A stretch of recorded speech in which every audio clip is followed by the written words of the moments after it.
The notice arrived on a Tuesday, which was already the worst day of Nora Castillo's week.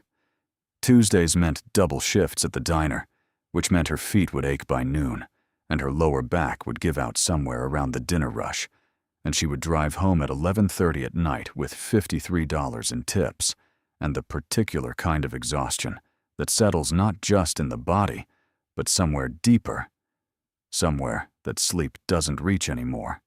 She had found the envelope wedged between a past-due electric bill and a coupon circular for a grocery store she couldn't afford. Her name was written on the front in handwriting she didn't immediately recognize, formal and careful, the kind of penmanship that belonged to law offices and government buildings. And for one brief, foolish moment, she let herself wonder if something good had finally arrived in her mailbox. And she opened it standing on the porch of the rented house on Delbert Street in Harlan, Kentucky, where she and her 2 children, Marcos and Sofia, had lived for the past 3 years in the kind of rental that landlords describe as cozy and tenants describe in far less charitable terms. The porch boards were soft in 2 places. The kitchen faucet ran cold even when you turned it to hot. The heating system worked fine until the temperature dropped below 30, which in eastern Kentucky meant it failed exactly when you needed it most.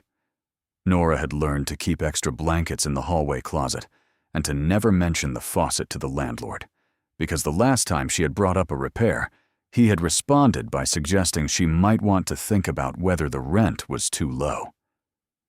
The letter was from an attorney in Fayette County, a man named Gerald Stokes, whose firm handled estate matters and property transfers, and his letter informed Nora, in the careful language of men who deal in endings, that her uncle, Edgar Castillo, had passed away on the 14th of the month, and that his estate was being settled, and that she had been named as a beneficiary in his last will and testament.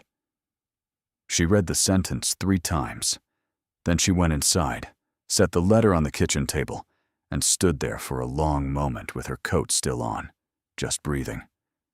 Edgar Castillo had been her father's older brother, at 74 years old, and mostly absent from her life in the way that certain relatives become absent, not through argument or estrangement exactly, but through the slow accumulation of distance and busyness and years that pass without anyone meaning for them to.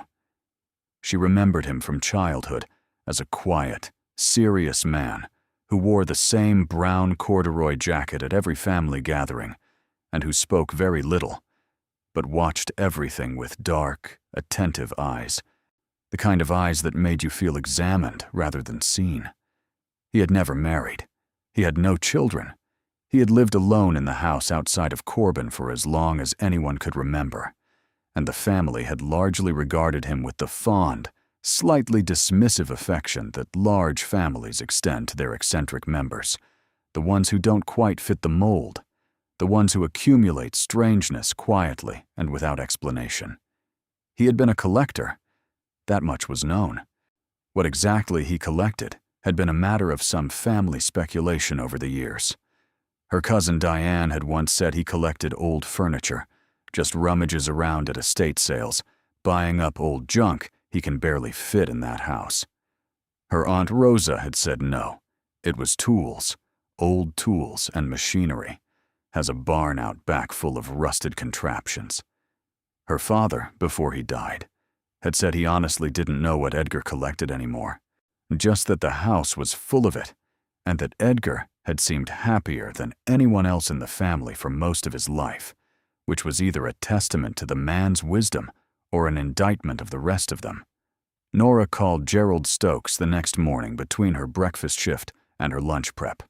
He confirmed what the letter had said, in a manner that suggested he was accustomed to delivering news that people needed a moment to absorb. Edgar Castillo had left a will. The estate consisted of his house and its contents. There were several other family members named as beneficiaries, including Nora's cousins Marcus and Diane, and their mother Rosa, who was Edgar's only surviving sibling. The reading of the will was scheduled for the following Saturday at the law office in Fayette County, and Gerald Stokes suggested that Nora make arrangements to be there, if at all possible, as her presence would be helpful in resolving certain matters regarding the estate. She arranged for her neighbor Mrs. Adkins to watch Marcos and Sofia. She borrowed $20 from her co-worker Janelle for gas because payday wasn't until Thursday, and her tank was running on the kind of faith that gets people stranded on highways. She drove the 2 hours to Fayette County in the early morning gray, the radio playing low, the fields along the highway still silver with frost. She thought about Edgar, about the last time she had seen him, which had been at her father's funeral 6 years ago when Edgar had stood at the back of the church in his brown corduroy jacket and had not spoken to anyone much, but had pressed her hand when she walked past him and had looked at her with those dark, watchful eyes and said only, "Your father was proud of you, Nora," which was the kindest and most unexpected thing anyone had said to her that entire day. The law office smelled like old paper and central heating. Gerald Stokes was a lean man in his 60s, with silver hair and reading glasses he kept taking on and off as he consulted the documents on his desk.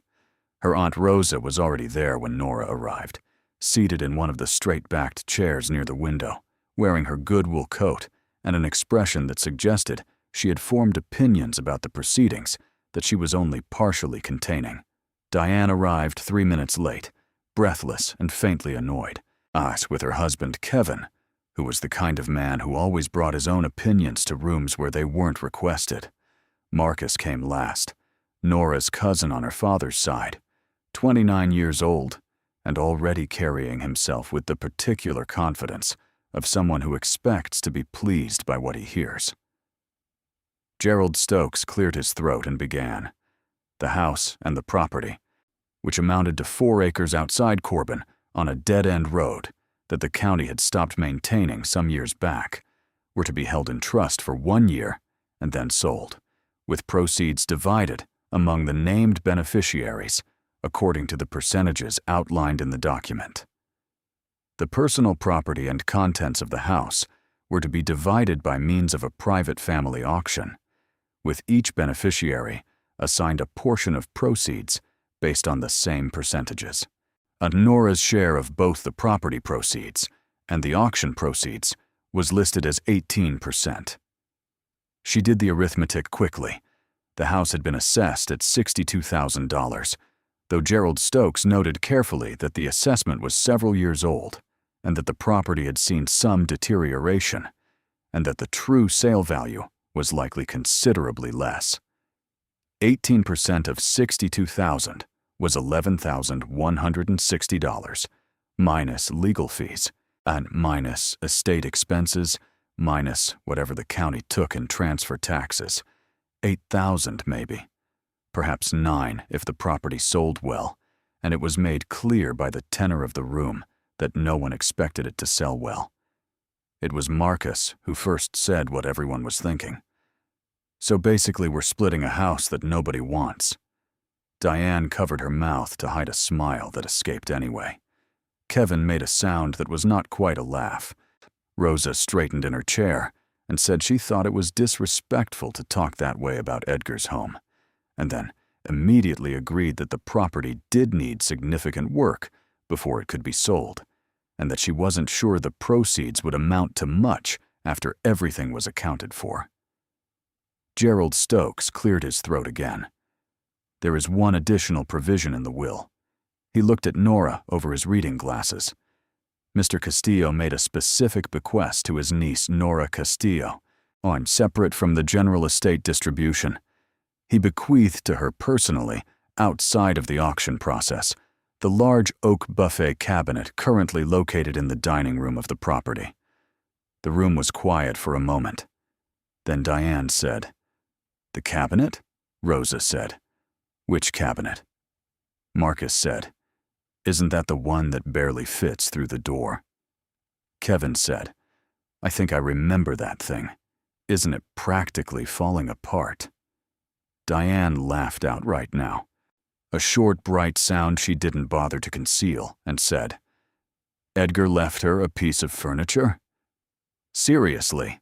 Marcus shook his head slowly, with an expression that was meant to convey sympathy, but conveyed something else entirely.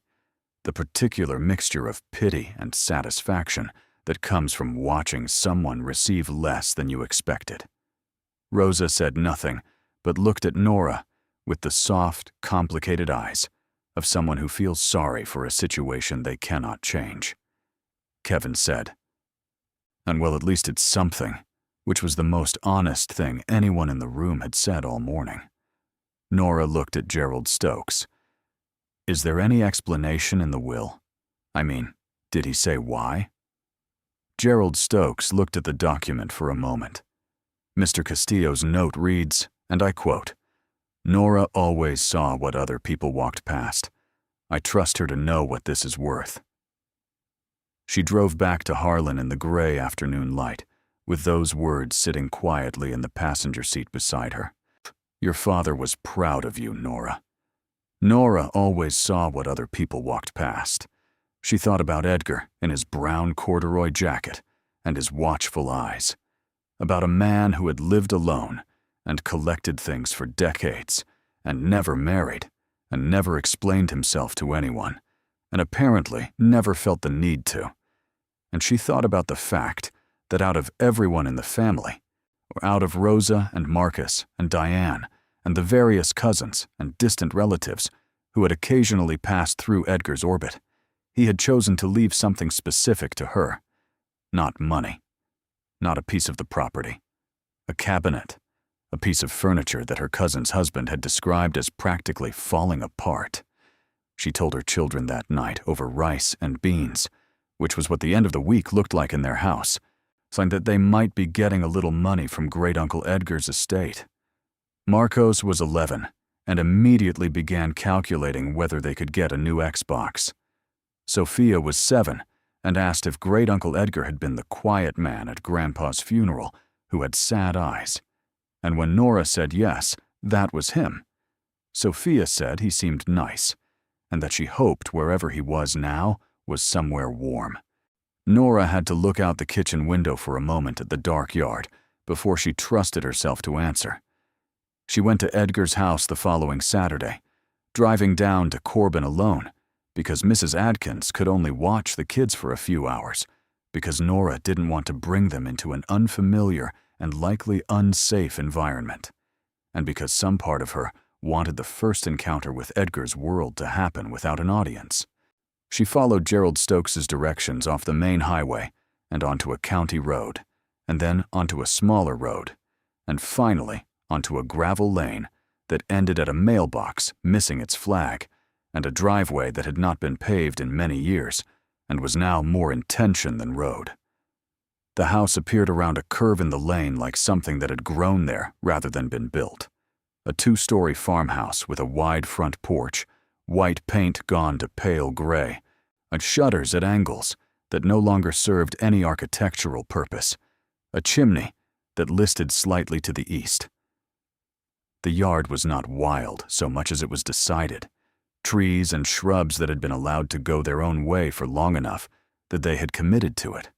A persimmon tree close to the south corner of the house that had sent roots under the stone foundation. A stand of cedars along the east fence line, so thick they blocked the morning light. The property was not beautiful, but it was not nothing either. There was a quality to it, a weight and settledness that spoke of decades rather than years, of something that had weathered and was still standing. She had a key from Gerald Stokes and a list of the contents she was entitled to remove, which consisted of one oak buffet cabinet, dining room. She let herself in through the front door, which opened with a sound like a sigh. The smell hit her first, of old wood and something earthy, and underneath both of those, a faint sweetness she couldn't immediately name. Dried herbs, maybe, or old paper, or the particular accumulation of decades of small daily living that settles into walls the way fragrance settles into fabric. The front hallway was narrow and dark, the overhead fixture dead for want of a bulb, but enough light came through the windows at either end to let her see. The floorboards were hardwood, old-growth oak, and scratched and worn smooth in the paths of daily movement, along the hall, to the kitchen, to the stairs. The geography of a life preserved in wood. There were coats on hooks by the door, still there. Edgar's heavy wool overcoat and a canvas work jacket and a rain slicker. And Nora stopped in front of them for a moment, because it is one thing to know someone has died, and another thing to stand in front of their coats. She moved through the house slowly, the way you move through a place that belonged to someone you didn't know as well as you should have. The kitchen was large by farmhouse standards, with a cast-iron stove and a deep porcelain sink, and shelves along two walls that held a collection of things that did not immediately resolve into a coherent logic. There were mason jars, dozens of them, filled with various grains and dried beans. There were old coffee cans repurposed to hold nails and screws sorted by size. There were stacks of slim notebooks with brown covers. There were small wooden boxes that might have held anything. On the wall above the stove, someone, Edgar she assumed, had hung an old calendar from 1987 open to the month of September, and beneath it a hand-lettered note on yellow paper that read, "The thing about patience is that it doesn't ask permission, it just shows up." So she found the buffet cabinet in the dining room and understood immediately why Marcus had said it barely fit through the door. It was enormous. 7 feet tall and at least 5 feet wide, built from dark oak that had gone nearly black with age. A massive architectural piece with carved doors below and glass-fronted shelves above, and drawer banks on both sides, and a broad, flat-top surface at chest height that someone had used over the years as a writing surface, judging by the ink stains. It dominated the room with the absolute authority of something that had never expected to go anywhere. It was also, objectively, in better condition than it had any right to be. Someone had polished it recently, or not so recently, but regularly over a long period, because the oak still had a depth and warmth to it that cheap or neglected furniture never achieved, and the brass hardware on the doors and drawers was tarnished but whole, and the glass in the upper shelves was original and wavy in the way of old glass, irregular and alive with light in ways that modern glass was not. It wasn't falling apart. It was, in fact, remarkable. She stood in front of it for a long time. The shelves behind the glass held books, old ones, leather-bound and cloth-bound, and paperback editions softened by handling, arranged not by size or color, the way people arrange books for appearance, but in the way people arrange books they actually read, which is to say without discernible system, but with obvious care.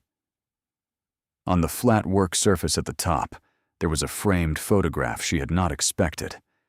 It was a picture of herself.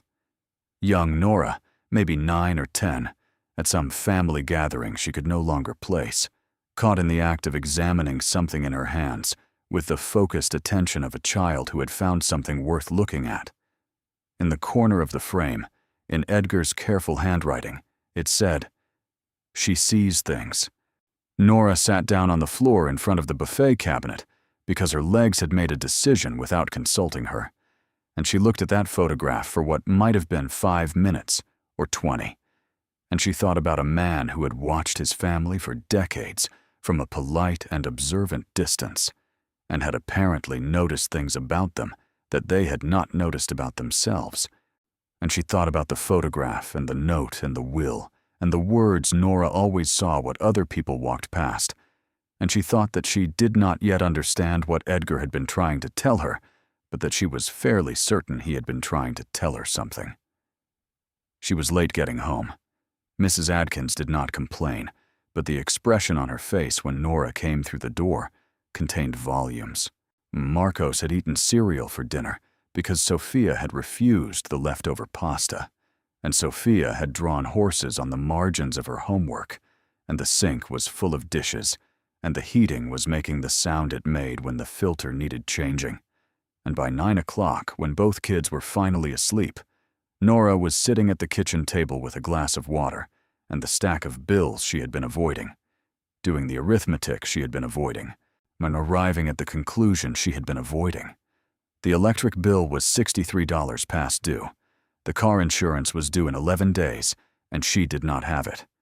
Marcos needed new shoes because his current ones had a hole in the right sole that he was managing by walking slightly on the outside of his foot in a way that she knew was going to cause a problem eventually, but that she did not have the $80 to fix. She had pulled her savings down to $412, which was not a savings account anymore. It was a buffer, and it was a thin one. She called her friend Loretta, who had known her since high school, and who was the kind of friend who answered the phone at 9:30 on a Saturday night without making you feel bad about it. Loretta listened to the whole thing, the will reading, the cabinet, Marcus's face when he found out Nora was getting a piece of furniture, Diane's laugh, Edgar's note in the will.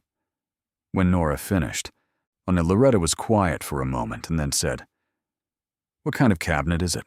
"It's enormous. Oak. Really old. Maybe Victorian or something. I don't know enough about antiques. Is it in good shape? Better than you'd expect." Loretta thought about this.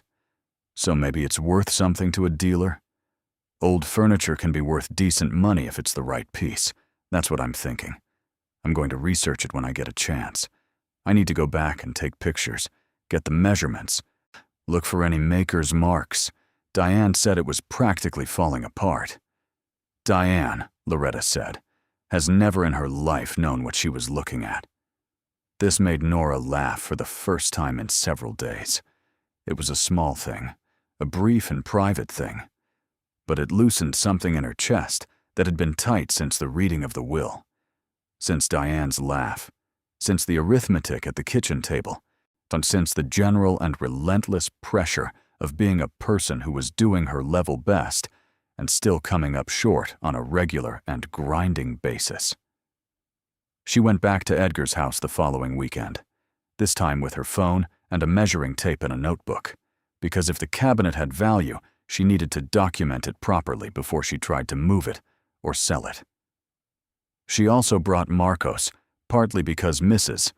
I. Adkins was unavailable, and partly because Marcos at 11 was old enough to be useful and curious enough to be good company, and had recently developed an interest in history and old things that Nora had been encouraging in the tentative way she encouraged anything that cost no money and might take root into something lasting.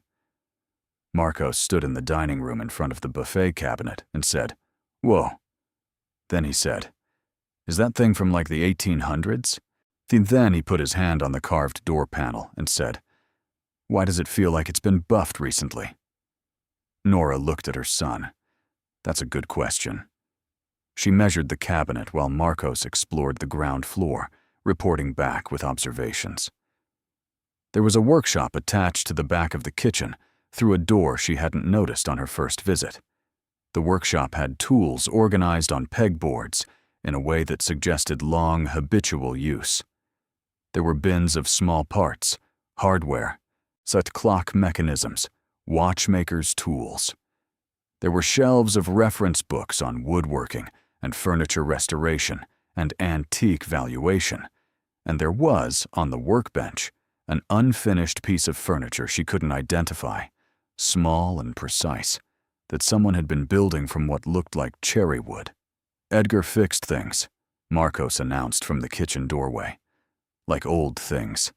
There are clocks in there that he was fixing, and some chair he was rebuilding. Did you know about that?" She hadn't known. She thought about what Loretta had said, that Diane had never in her life known what she was looking at, and she thought about her cousins in the attorney's office making their quick assessments of Edgar's house and Edgar's life and coming up wanting. And she thought about the fact that Edgar had apparently spent decades quietly and seriously doing things that mattered to him without needing anyone to notice. She found the maker's mark on the back panel of the buffet cabinet's lower section, pressed into the wood, the letters partly obscured by a later coat of finish, but legible under the flashlight on her phone. G. Herter, Cincinnati, 1887. She photographed it and wrote it down. She photographed the cabinet from every angle, the carved detailing on the door panels, the brass hinges, the glass in the upper shelves, the condition of the interior lining, She opened every drawer and photographed the interiors, looking for any secondary marks or labels, and in the bottom right drawer, she found something she had not expected.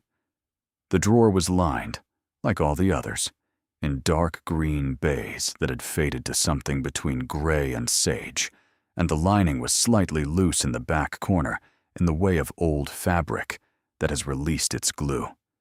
She pressed it back down automatically and felt beneath it something thin and flat and paper-like, and she worked the baize back carefully and found, glued to the inside bottom of the drawer, a folded piece of paper, small and old, the kind of paper that had the weight and texture of something that had been important once. She unfolded it. It was a letter, handwritten in ink that had faded to rust on paper that had browned at the edges, dated November 12th, 1943. The writing was small and precise, and the salutation read, "My dearest Edgar," which stopped Nora cold because it meant this letter had been meant for him, for a young Edgar, written 80 years ago, tucked inside this drawer and covered over and kept. And she felt immediately that she was intruding on something private. But she kept reading because that is what you do when the dead leave you things. "My dearest Edgar, if you find this before I'm ready to tell you myself, then you have more patience than I gave you credit for, and a better eye for secret things. The cabinet is yours now, and I am trusting you with something I have trusted no one else with in 40 years. Father always said we were both fools, you for keeping it, and me for hiding it. But I think we were both right in the ways that matter. What is behind the wall is not what it appears to be. It never was. Look to the eastern panel, third board from the floor, where the grain runs against the room. That is where I put the truth about our family. And I'm giving it to you because you are the only one who ever asked the right questions. Your loving aunt, Celestine." Nora read the letter twice. Then she looked at the buffet cabinet. The buffet cabinet that had stood in this room for what must have been decades, possibly for most of Edgar's adult life. The buffet cabinet that Edgar had polished and maintained and kept in better condition than the house around it. The buffet cabinet that he had left specifically to her in his will, with a note that said she saw things other people walked past. She looked at the eastern wall. It was a plaster wall in the way of old farmhouses, with painted wainscoting along the lower third. Tongue-and-groove boards painted white over many layers of paint, the texture of them visible through the finish, the way texture is always visible through paint that goes on over time, rather than all at once. She moved along the wall slowly, looking at the boards, counting from the floor, the third board from the floor. She crouched down and looked at the grain. The grain of the boards ran horizontally, which was how tongue-and-groove wainscoting typically ran. But the third board from the floor had a grain that ran slightly differently, not against the room exactly. In any way she could articulate, but at a subtle variance from the boards above and below it, as if it had come from a different tree or been installed by different hands. She put her palm flat against it and felt what she thought she felt, but could not be certain she was feeling.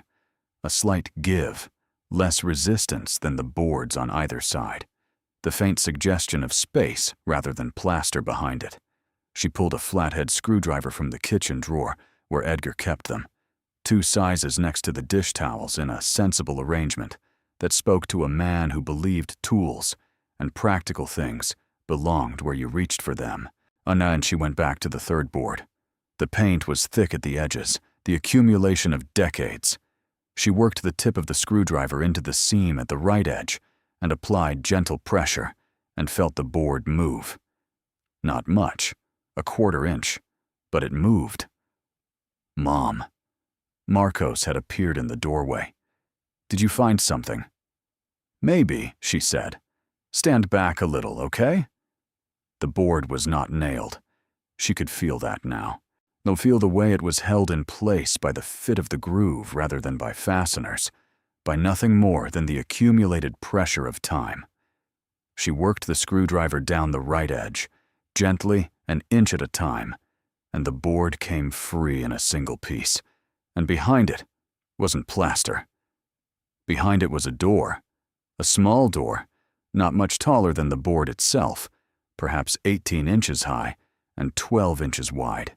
Set into what she could now see was a second wall behind the wainscoting, a space of perhaps 4 inches between the decorative boards and an older plank wall behind them.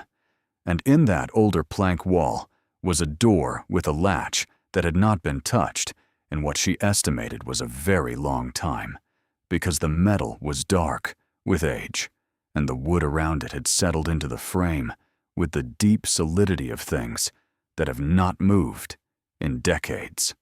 She tried the latch. It stuck. She pressed the screwdriver against the latch plate and worked it carefully and felt it give, and the small door swung inward on hinges that made no sound, as if they had been oiled in anticipation of this moment.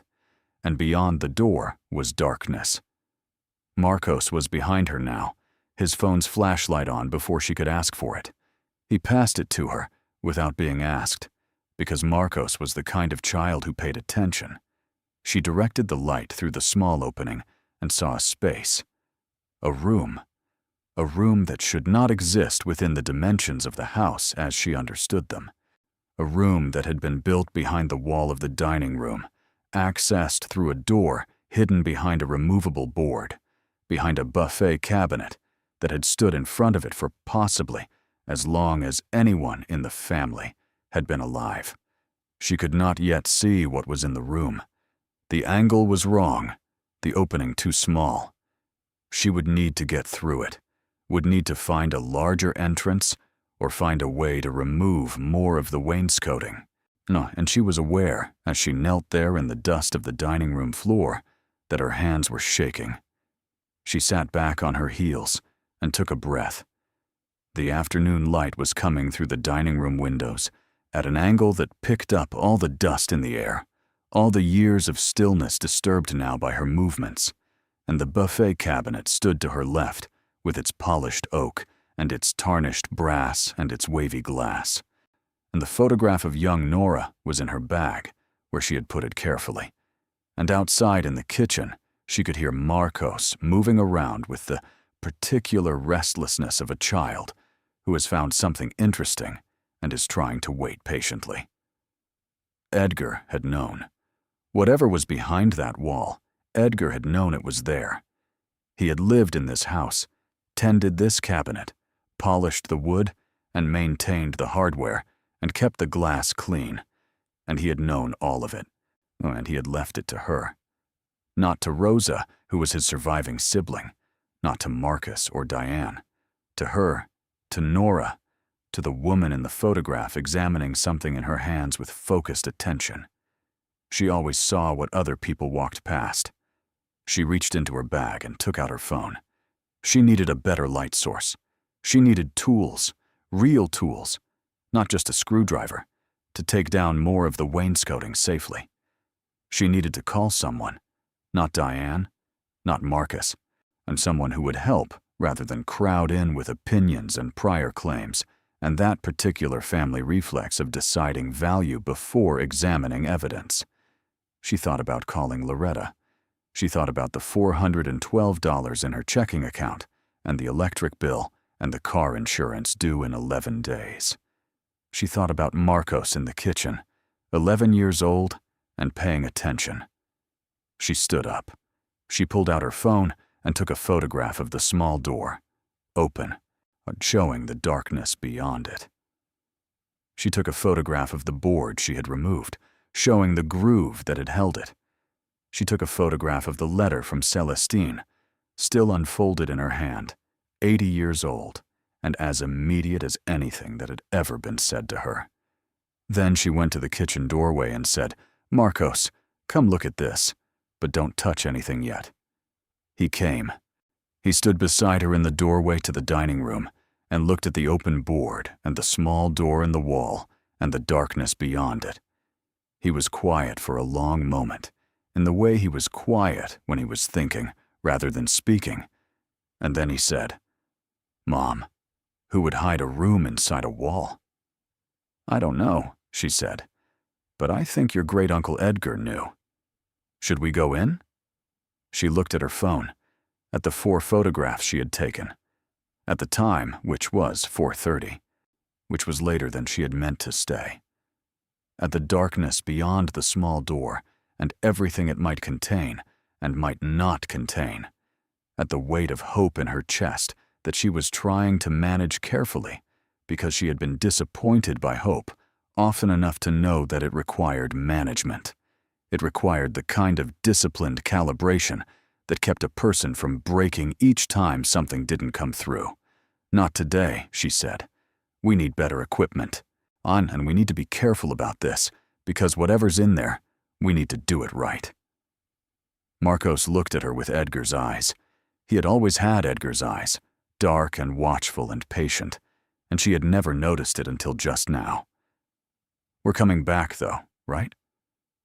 "Absolutely," she said. "We are coming back." She drove home with the letter from Celestine and the photograph of herself as a child, and the knowledge that she had found something she didn't yet understand. And the shaking in her hands had not entirely stopped, and she didn't try to make it stop, because some things deserve to be felt before they are managed. Marcos was quiet in the passenger seat, looking out at the evening fields, and once about halfway home he said, "Do you think it's treasure?" And she said, "I don't know," and he said, "But you think it might be?" And she didn't answer that, because the answer was yes, and the answer required more care than she trusted herself with right now, on a dark highway in the November evening, with the car insurance 11 days out, and the heating system making that sound. But she held the yes inside her, quiet and careful, the way you hold a match in the wind. She reached Harlan at 7:15. Sofia was in the window waiting, which was something she did when she was anxious, pressed against the glass with her hands on either side of her face, and the sight of her daughter in the window watching for the headlights of the car dissolved something in Nora's chest that had been held together by necessity. She parked, and Sofia was at the door before Nora had the key out of the ignition, saying, "Mama, I thought you were going to be here at 6. And Nora held her daughter in the lit doorway of the house on Delbert Street, with its soft porch boards and its cold running tap, and said, "I know, baby. I'm sorry. I found something." "What did you find?" "I don't know yet," Nora said. "But I think your great-uncle Edgar was trying to tell me something." She put the kids to bed and sat at the kitchen table with the letter from Celestine and her phone and the photographs she had taken, and she looked at all of it for a long time. She researched our herder, Cincinnati, cabinet makers, 1887, and found references to a short-lived firm that had produced high-end custom furniture for a wealthy Cincinnati clientele in the late 19th century, pieces that now sold at auction for amounts that seemed impossible when she first read them, and seemed only slightly less impossible after she read them a second time. She researched the name Celestine in connection with Edgar's family, which was her family, and she found an elderly great-aunt she had never known anything about, Celestine Castillo, who had been the oldest of her grandfather's generation, born in 1904, died in 1985, who had apparently been something of a family mystery herself, a woman who had never explained her money or where it came from, or why she had lived the way she had lived. She stared at the ceiling of her kitchen for a long time.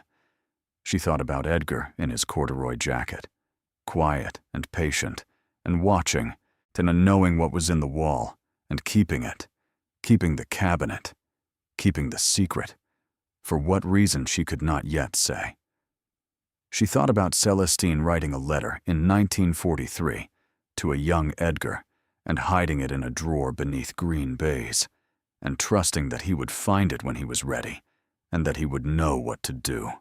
She thought about the trust that required, the faith that required, the strange lineage of attention and patience, and the capacity to see what other people walked past that seemed to run through certain people and families like a current that most never noticed. She thought about Diane's laugh in the attorney's office, and Marcus's expression, and Kevin's, well, at least it's something. And she thought about the room behind the wall that none of them had ever known was there, that Edgar had lived with for decades and told no one about, and that he had decided in the end to leave for Nora because she was the one who asked the right questions, or would ask them if given the chance. Outside on Delbert Street, it was cold, and the heating was making the sound it made. The electric bill was $63 past due. In 11 days, the car insurance would be due. In the bank, there was $412. And behind a wall in a house in Corbin, in a room that should not exist, there was something that an old woman in 1943 had considered worth hiding and worth keeping and worth writing to the person she trusted most to understand what it meant. Something that Edgar Castillo had protected for the rest of his life without telling a single soul. Something that was now, apparently, Nora's to find. She folded the letter from Celestine and put it in the zippered pocket of her bag, where she put things she needed to keep safe. She charged her phone. She made a list of the tools she would need. She called Loretta and left a voicemail that said, "I found something. I'll tell you everything tomorrow." And then she went to bed and lay in the dark for a long time, with her hands folded on her chest and her eyes open and the yes still burning in her, small and contained and steady as a pilot light, waiting for the moment when it would be safe to let it become a flame. She did not sleep well that night, or the next several nights, which was not new exactly, but had a different quality to it now, less the exhausted restlessness of a person worn too thin, and more the alert, humming wakefulness of someone whose mind has found a problem worth turning. She lay in the dark and thought about hidden rooms and old letters, and the particular kind of patience required to keep a secret for decades. And she thought about Edgar, standing in his brown corduroy jacket at the back of her father's church, while watching the family with his dark, attentive eyes, carrying knowledge she was only now beginning to understand. He had been carrying. She thought about Celestine, who had been born in 1904 and had died in 1985, and about whom Nora realized she knew almost nothing, only the outline and the mystery. A woman who had money that no one could explain, and a reputation for strangeness that the family had passed down the generations, the way families pass down recipes and prejudices, so with minimal examination and maximum confidence. She spent her evenings that week in the library of the Harlan County Public Library System, which stayed open until 8 on weekdays, sitting at a computer terminal while Mrs. Adkins stayed with the kids, running searches that felt at first like dead ends and then like paths. She found census records. She found a mention of a Celestine Castillo in a 1941 directory of residents of Fayette County, Kentucky, on occupation listed as independent dealer in antiques and fine objects. She found a brief notice in the Lexington Herald from 1949 describing the sale of a private collection of European decorative arts by an anonymous seller, the notice noting that the collection had been assembled over the previous 2 decades by a private Kentucky collector of considerable discernment and had realized proceeds of substantial value. She found nothing that explained where Celestine's money had come from, no, only the edges of it, the peripheral evidence of a woman who had moved through the world acquiring things and understanding their value in a time and place where women were expected to do neither. She called Gerald Stokes on her lunch break Thursday. She asked whether there were any records in the estate file about the history of the property, about earlier family members, about a Celestine Castillo specifically. Gerald Stokes said he would look into the file and get back to her. He called back that afternoon and said that the deed records showed the property had been in the family since 1921, purchased by a Rosamond and Hector Castillo, Edgar's parents, Nora's grandparents, from a previous owner named Hargreaves. He said there was no specific mention of a Celestine in the estate file, but that it was possible she had lived at the property at some point, as family records from that era were often incomplete. He said, "May I ask why you're interested in family history?" Nora said she was just trying to understand Edgar a little better, which was true if not the whole truth, and Gerald Stokes said that was a very decent impulse, and he hoped she found what she was looking for. She arranged to return to Edgar's house on Saturday with Marcos and with Loretta, who was the closest thing she had to a practical, reliable ally who could be trusted not to immediately start calculating her share of anything. She borrowed a longer pry bar from her neighbor Roy, who did small construction jobs on weekends and kept a reasonable assortment of tools in his garage. She bought a headlamp at the hardware store for $14 that she added to the mental ledger of the car insurance and the electric bill. She downloaded a free application on her phone that measured the dimensions of rooms using the camera. She told Loretta on Friday night, over the phone while she folded laundry, the full version of everything. The letter in the drawer, the grain of the third board, the small door, the room behind the wall, the letter from Celestine and what it said. When she finished, Loretta was quiet for long enough that Nora said, "Are you still there?" "I'm here." Loretta's voice was careful in the way she got when she was managing her own reaction. "I'm just thinking about the fact that your cousins were in that house at the estate viewing 2 weeks ago, and none of them found any of this." "They weren't looking," Nora said. "You were, though." "Why were you looking?" Nora thought about it. "Edgar told me to, or as close to it as a man like Edgar ever got to telling anyone anything." Loretta was quiet again. Then she said, "What if it's nothing? What if the room is empty, or it's just storage, or whatever Celestine put in there is long gone?" "Then I know," Nora said. "Then I know. And I stop wondering, and I go back to the way things were." "But you don't think it's nothing?" No, I don't.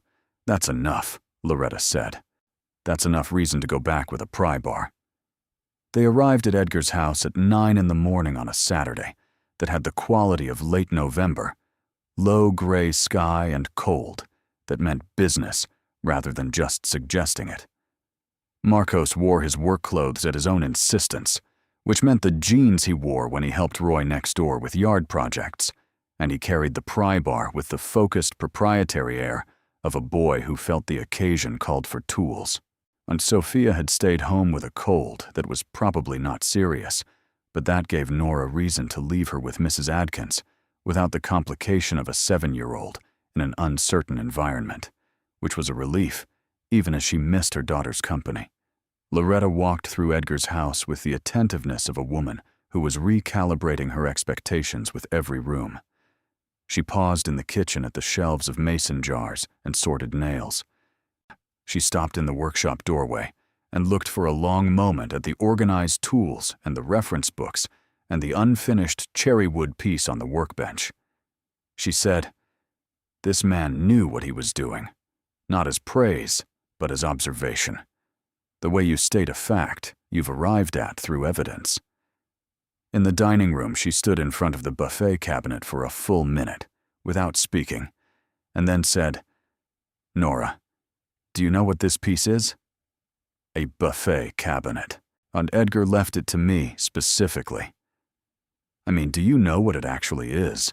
Loretta was already photographing it with her phone.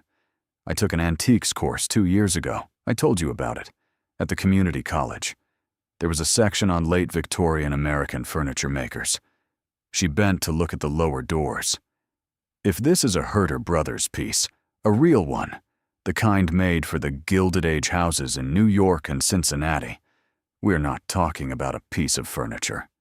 We are talking about an artifact. I found a maker's mark. G. Herter, Cincinnati, 1887. Loretta stood up and looked at her. That's Gustav Herder's Cincinnati operation. There were very few pieces made there. It was a short-lived workshop, maybe 4 years. Pieces from that workshop are extremely rare. Like museum acquisition rare. She paused. Your cousin's husband called this practically falling apart. Nora let that sit in the room for a moment. Then she said, "Let me show you the board." The board was where she had left it, propped against the dining room wall where she had placed it carefully on her first visit. The small door in the inner plank wall was still closed, the latch still in place. She had photographed it before leaving and had checked the photograph several times during the week, in the way you check something you're afraid might not have been real. But here it was. Real. Solid. Old. So Marcos knelt beside the opening and directed his headlamp through the gap, while Nora worked the pry bar along the adjacent boards, removing the panel section to either side of the doorframe to create an opening large enough to enter. The boards came free more easily than she had expected, held in place by paint and time rather than nails, sliding out of their grooves in pieces that she stacked carefully against the wall. Within 20 minutes, she had removed a section of wainscoting 3 feet wide and 4 boards high, exposing the inner plank wall fully and the door within it and its frame. The door was small but functional, 3 feet high perhaps, and less than 2 feet wide, the kind of dimensions that required an adult to duck and turn sideways, the kind that a person who wanted access but didn't want the door obvious would choose deliberately.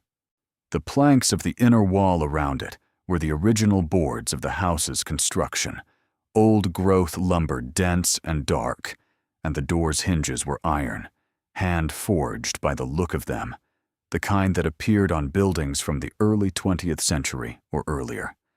Nora opened the door. It swung inward on those silent hinges, and the darkness beyond breathed outward at them, cool and dry and still, carrying the scent she associated now with Edgar's house, but more concentrated here, but more particular, aged paper and cedar and something else, a metallic note that was not unpleasant, like old coins or old keys. She put on the headlamp and went in first, ducking through the low frame, turning sideways, straightening on the other side into a space that was larger than she had expected from outside. The room was perhaps 12 feet by 10, which accounted for what had seemed like an inexplicable width in the dining room wall when measured against the exterior dimensions of the house. Someone had built it deliberately, had framed out a room inside the thickness of what appeared from outside to be an ordinary wall, and had then concealed the entrance behind a cabinet that had never, apparently, been moved. She turned slowly in the space, directing the headlamp.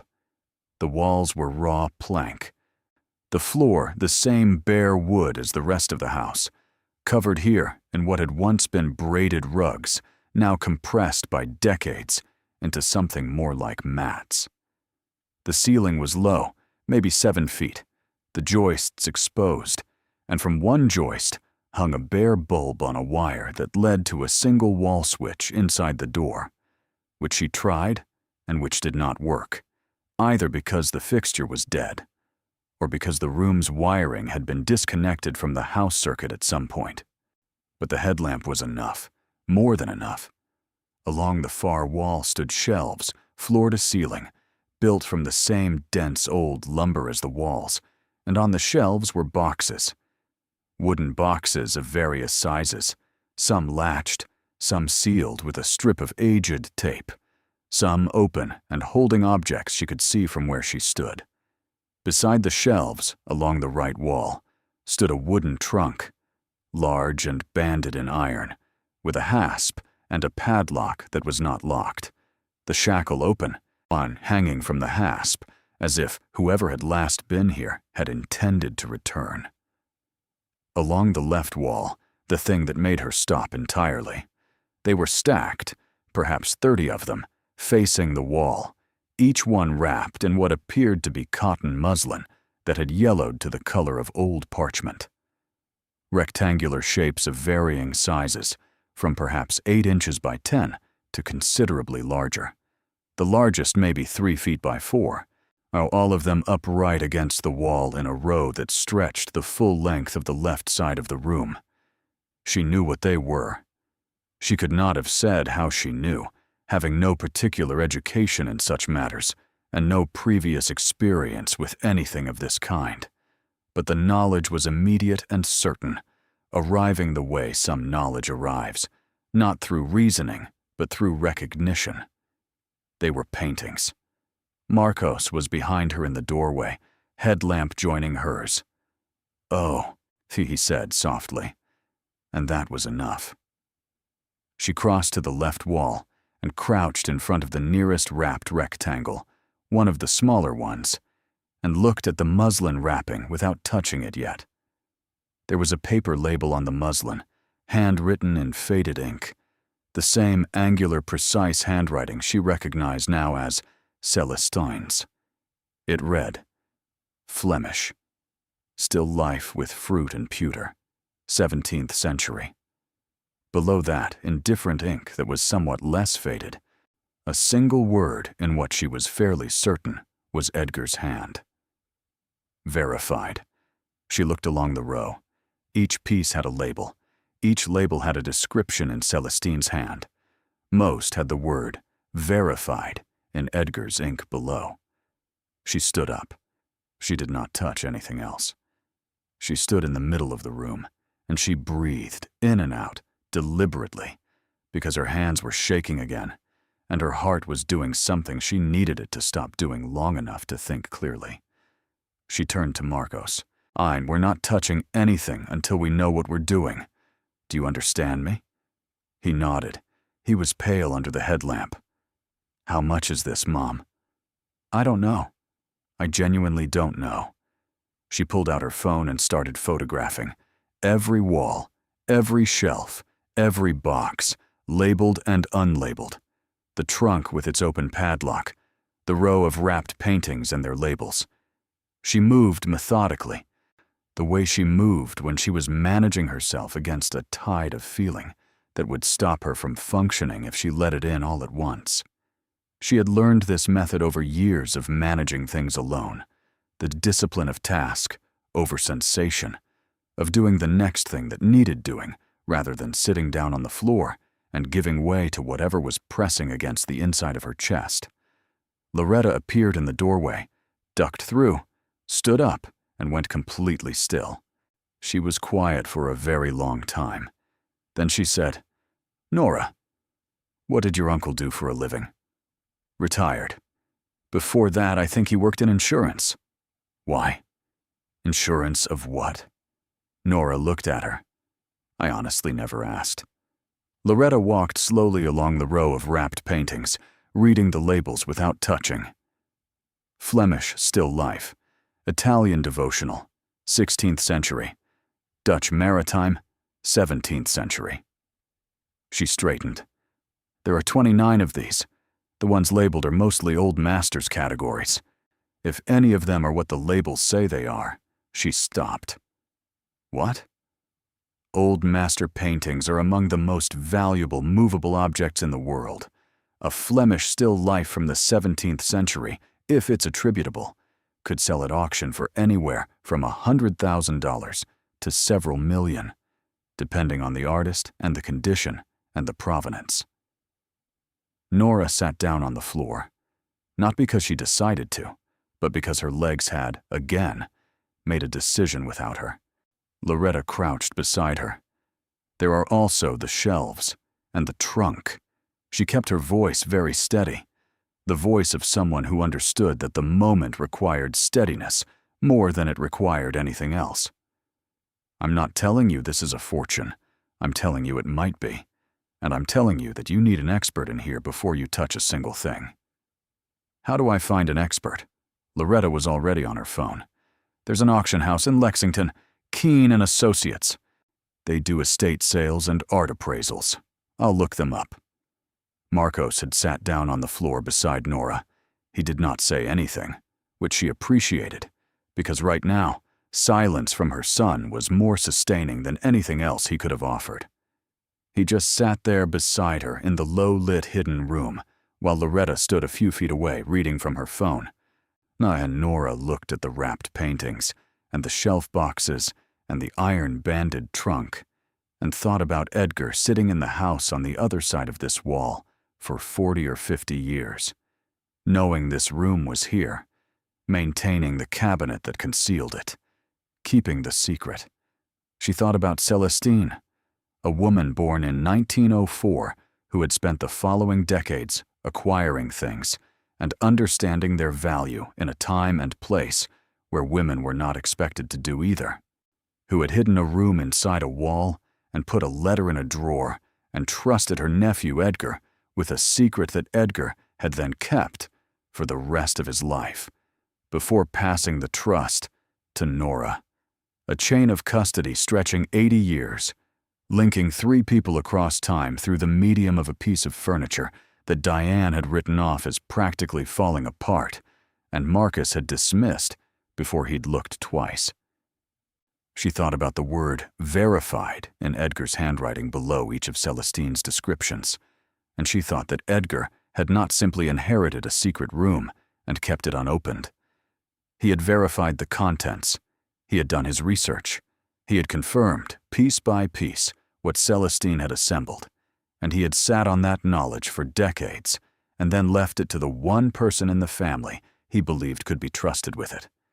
She did not know yet whether she was worthy of that trust, but she intended to find out.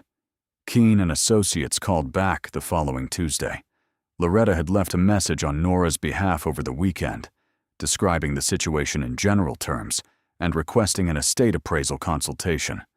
The woman who called was named Margaret Okafor, and she had a voice that was professional and measured, and that shifted in register, barely perceptibly, when Loretta mentioned the room behind the wall and the row of wrapped paintings with their labels. She asked a series of focused questions: how many wrapped pieces, what the labels described, whether there was any other documentation in the room. When Nora mentioned Celestine's labels and Edgar's verified notations, there was a pause on the line. "Ms. Castillo, I'd like to come out and take a look before we discuss scope or timeline.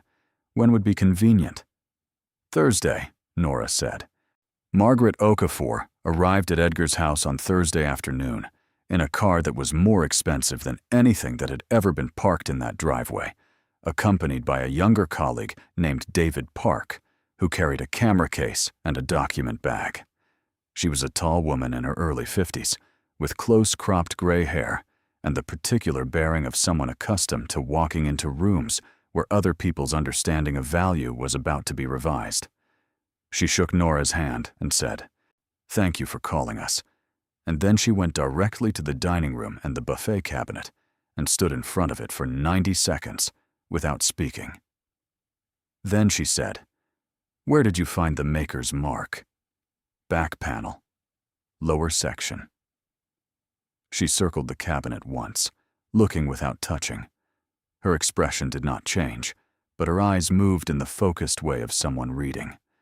She crouched and looked at the lower doors at an angle, examining the carved panel work.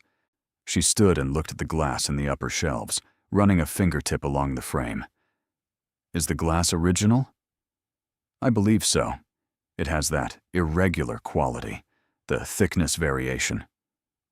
Margaret Okafor looked at her. "Yes, it does." She looked at David, who was photographing. Then she said, "You mentioned a room." Nora showed her the removed wainscoting, the inner plank wall, the door. Margaret Okafor went through without hesitation, ducking cleanly, and Nora followed with the headlamp, and David followed with his camera. Margaret stood in the center of the room for a long moment, slowly turning, taking it in with the systematic visual inventory of someone trained to see rooms like this, or who had trained herself to expect that rooms like this might occasionally exist. She went first to the paintings. She crouched before the nearest wrapped piece, took a small flashlight from her jacket pocket, examined the label. "Flemish," Still life with fruit and pewter, 17th century. She looked at the word verified below it. She looked at Nora. You mentioned the notations below the original labels. These are in a different hand? My uncle's, I believe. Edgar Castillo. Did your uncle have a background in art or antiques? I'm still trying to find that out, Nora said. I know he worked in insurance. What kind? I'm not sure yet. Margaret Okafor looked at the label again. She looked at the row of wrapped pieces, all 29 of them. Fine arts insurance, she said. It's a specialty. Insurers who cover high-value art collections. The professionals who do that work develop extensive expertise in authentication and valuation. They have to in order to assess and underwrite policies. She stood. Is it possible your uncle worked in that field? Nora had not made the connection before that moment, and felt slightly stupid for not having made it, given what she had found in this room, given the reference books in the workshop, and given verified in careful handwriting below each label. I'll find out, she said. Margaret nodded. And these labels. She gestured at the row. This handwriting, the original descriptions. You believe this is your great-aunt Celestine? Yes. She dealt in antiques. Nora had done enough research to say that with confidence, from at least the late 1930s through the 1950s, possibly longer. Margaret was quiet for a moment, looking at the row of paintings. Then she looked at the shelves, moving along them, reading the labels on the boxes without opening anything. She stopped at one box, not much larger than a shoebox, its label reading French, enameled objects, 18th century, and below that, in Edgar's hand, verified, confirmed provenance to Limoges workshop. She looked at another box, English silver, Georgian, set of 12. Verified, London assay. Marks confirmed. She stood at the shelves for a long time. Then she turned to Nora. I need to bring in additional colleagues for a proper assessment. This is not a one-person job. She paused. I want to be very honest with you, Miss Castillo. I cannot tell you yet what this room contains in terms of value. That assessment will require time, authentication work, provenance research. But I can tell you that what I'm looking at is consistent with a serious, deliberate private collection assembled by someone who knew what they were doing. I can tell you that the categories described on these labels, if accurate, represent a range of objects that routinely reach significant sums at auction. And I can tell you that we should proceed very carefully, with proper documentation and security, before anything in this room is moved or disclosed to other parties. Other parties, Nora said, family members, estate co-beneficiaries, anyone who might have a claim or might assert one. Nora thought about Marcus and Diane and the reading of the will. She thought about Diane's laugh, bright and involuntary, impossible to pretend had been anything other than what it was. She thought about Kevin saying, well, at least it's something. She said, the will left the cabinet specifically to me. The room is inside the wall that the cabinet was placed against. Yes. Margaret looked at her steadily. You should have an attorney review that. An attorney who specializes in estate matters and property law.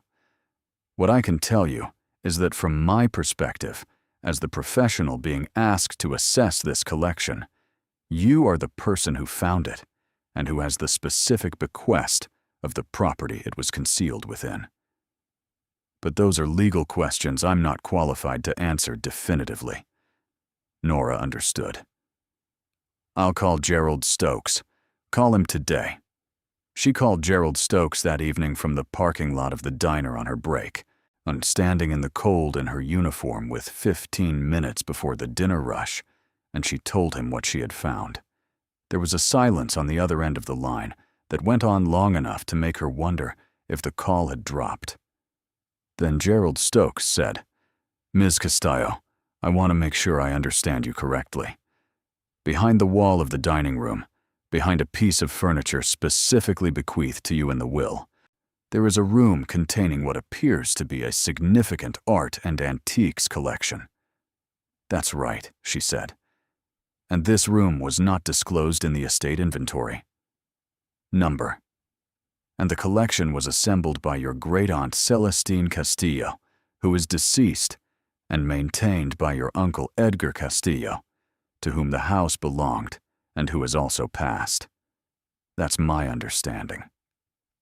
Another silence, shorter this time, the silence of a man recalibrating.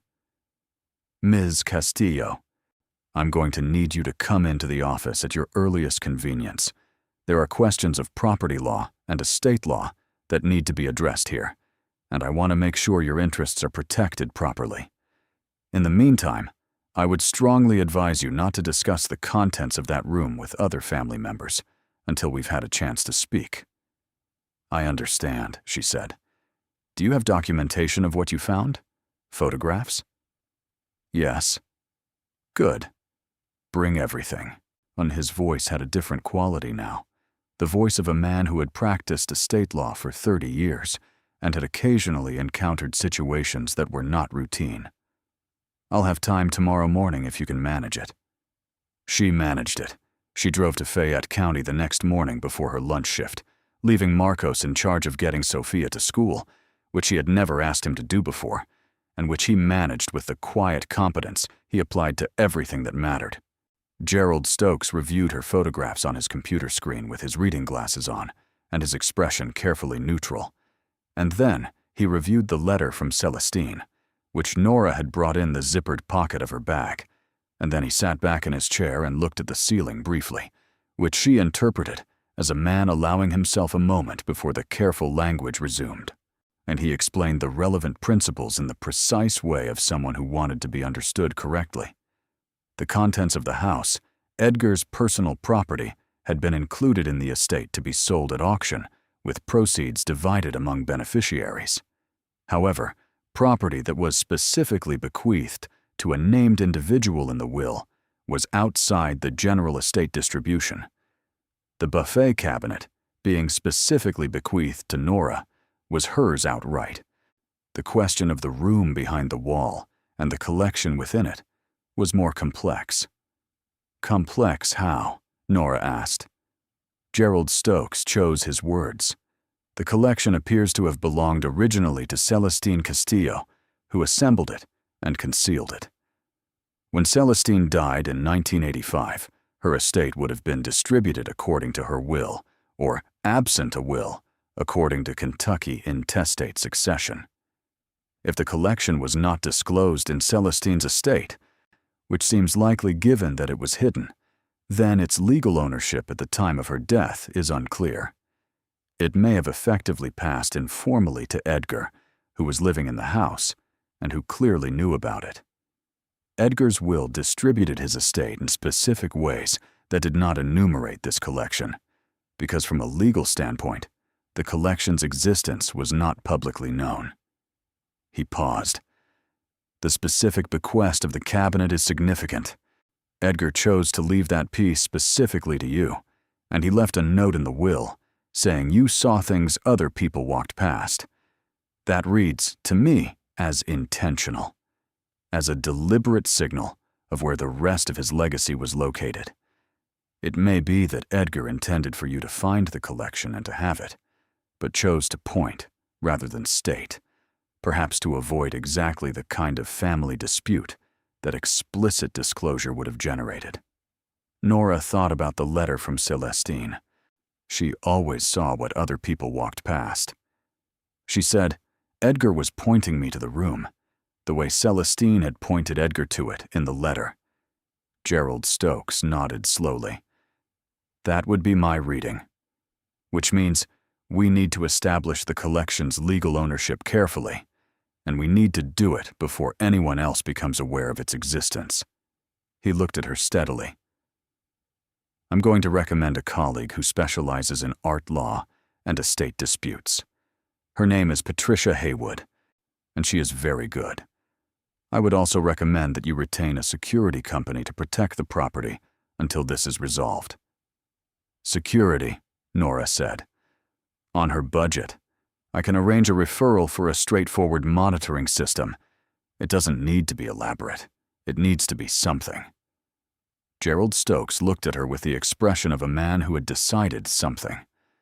Ms. Castillo, in my 30 years of practice, I have handled a great deal of ordinary estate work, and occasionally something that is not ordinary at all. This is not ordinary. I want to be sure that you are protected.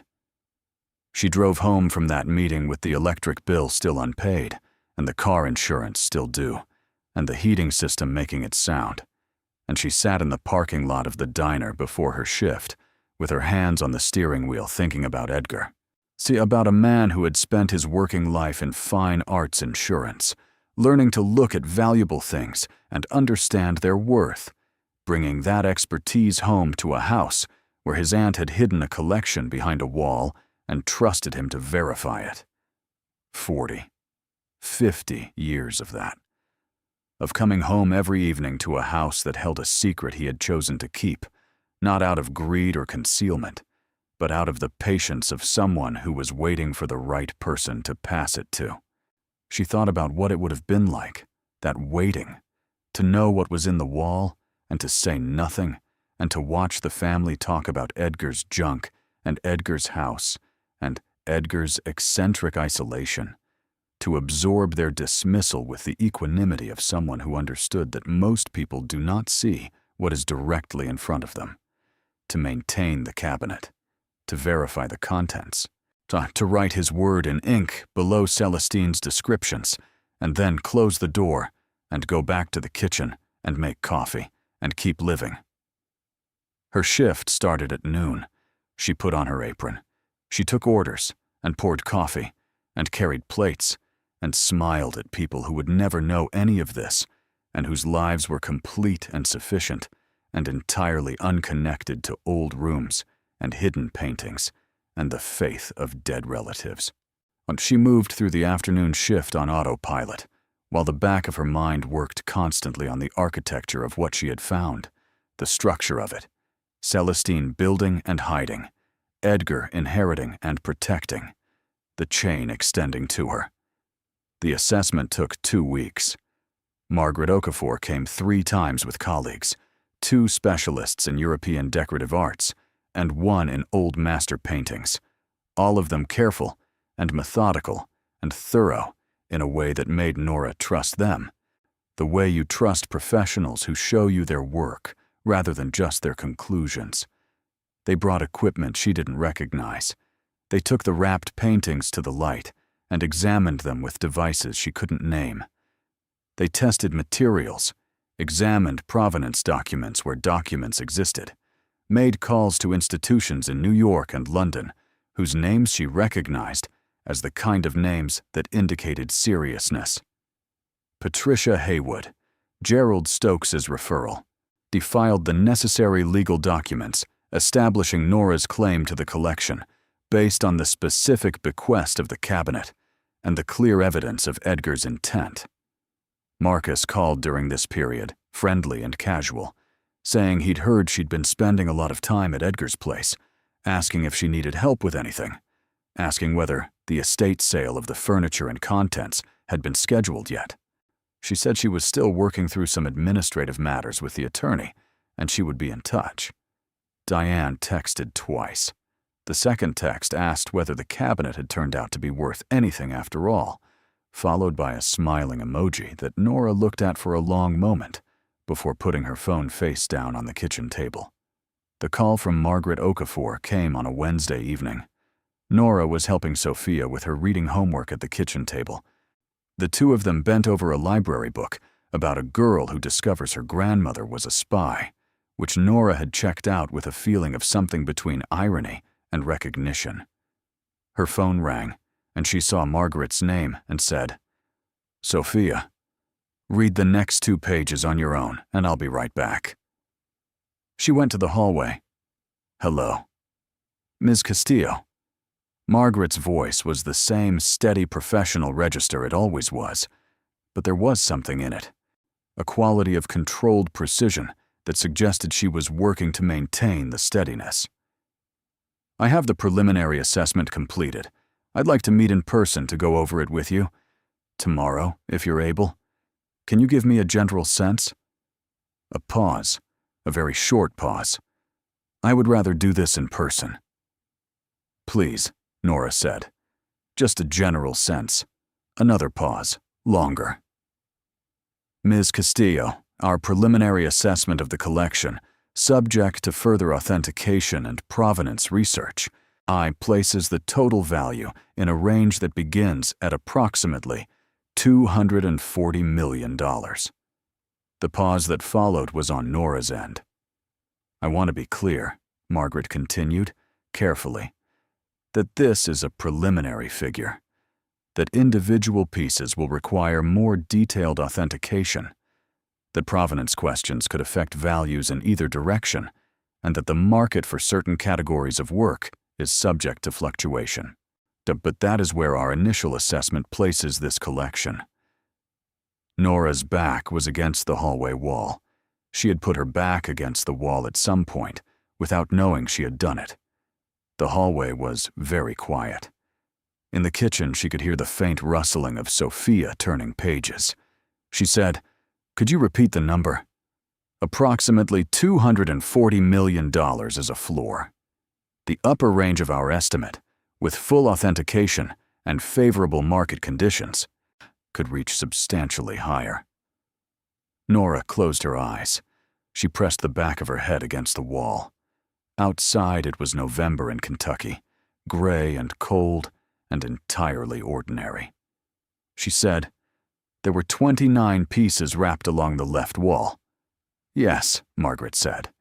"Of those, 11 are almost certainly attributable to named artists whose work is in public collections and sells regularly at major auction houses. 2 are potentially significant discoveries, found works that have not been in public circulation for decades and whose reappearance will attract considerable attention. The remaining pieces are of lesser individual value, but cumulatively represent a substantial total." "What about the shelves? The contents of the shelves are diverse and significant. There are pieces of English silver that are extraordinary. A set of Georgian serving pieces we believe were made for a named household in the early 18th century, and which disappeared from public record in the 1920s. There are French enameled objects that are museum quality. There is a collection of miniature portraits that is genuinely important historically. And in the trunk," Margaret paused. "In the trunk there is a cache of documents that I am not qualified to assess, but that appear to be correspondence relating to the provenance of several pieces in the collection, dating to the late 19th and early 20th centuries. You will need a specialist in historical documents for those." Nora opened her eyes. She looked at the hallway ceiling, the ordinary plaster ceiling of a rented house on Delbert Street. She thought about Celestine Castillo, born 1904, an independent dealer in antiques and fine objects, who had spent decades assembling a collection in a time and place where no one was looking at women like her as serious collectors, who had hidden it behind a wall in a farmhouse in Corbin, Kentucky, who had written a letter in 1943 and hidden it in a drawer, who had trusted Edgar, who had trusted Nora, across 80 years, this chain of women and the one careful, quiet man between them. She said, "My great-aunt Celestine assembled this collection." Margaret said, "That appears to be the case. Your great-aunt was, based on what we're seeing, an extraordinary eye. The pieces she chose, the periods she favored, the condition she maintained, it is genuinely impressive work. The work of someone who understood not just beauty, but enduring value." Nora exhaled. "Thank you." "Yes. Tomorrow morning." She went back to the kitchen. Sofia had read the 2 pages and was now drawing horses in the margins of her reading log, for which was a conversation for another time. Marcos was doing homework at the counter with his headphones on, moving his pencil with the focused efficiency of a boy who had learned to complete tasks before the next complication arrived. The kitchen smelled like the soup that was simmering for dinner, the economical kind, beans and vegetables, and the remnants of a chicken she had stretched across 3 meals this week. Nora stood in the doorway for a moment, just looking at them. Her children in the ordinary kitchen of the rented house, with its soft porch boards and its cold-running tap, the heating system making its sound, the electric bill on the counter. She said, "Can someone stir the soup?" And she sat down at the table beside Sofia, and she put her arm around her daughter's shoulders, and she looked at the page of the library book with the girl who had discovered her grandmother was a spy. "It turns out," Nora said, "that sometimes people hide things for reasons that take a long time to understand." Sofia looked up at her with the direct gaze of a 7-year-old who has not yet learned to receive statements with the filtered attention of older people. "What kind of things?" "Important things," Nora said.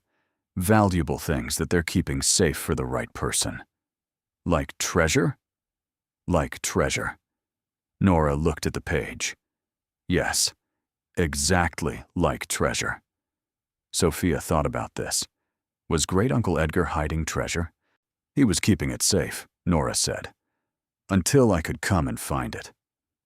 Sofia nodded with the matter-of-fact acceptance of someone for whom this explanation was entirely satisfactory. "That makes sense," she said, and went back to her drawing. Marcos had taken off his headphones. He was watching Nora from the counter with those dark, careful eyes that had always been Edgar's eyes, and she looked at her son across the kitchen, and something passed between them, and something that didn't require language, because language was too small for it. She stood up. She went to the counter. She turned off the heating system's notification light, because she knew now that she could afford to get the filter changed. She looked at the electric bill on the counter, and she thought that she would pay it in full tomorrow. Not just the past due amount, but the full balance, the whole thing at once, without checking her account balance first. She served the soup. The meeting with Margaret Okafor the following morning lasted 3 hours. Patricia Haywood was there, which told Nora that Gerald Stokes had already spoken to her, that the 3 of them had already been in contact, that people who dealt with consequential things had begun moving on her behalf with a speed and seriousness that she was not yet accustomed to. Margaret spread the preliminary assessment documents across the conference table in Gerald Stokes's office, while Nora sat across from them and looked at pages of numbers and descriptions that represented a version of reality she was still working to integrate with the version she had been living. The 11 attributable paintings were listed with their preliminary valuations, a Flemish still life from the workshop of Jan Davids. Dahim, estimated between $8 and $12 million. A Dutch maritime scene attributed to Willem van de Velde the Younger, I estimated between 15 and 22 million. A small Italian devotional panel that Margaret described as a potentially significant find, a work consistent with the style of a Sienese master whose known output was limited and whose pieces, when they appeared at auction, generated intense bidding. That piece alone carried a preliminary estimate of $40 to $60 million. 2 of the 29 pieces had been flagged as what Margaret called significant discoveries, on works that had not been in public circulation for decades and whose provenance trails, while currently incomplete, suggested origins in major European private collections that had been dispersed in the upheavals of the early 20th century.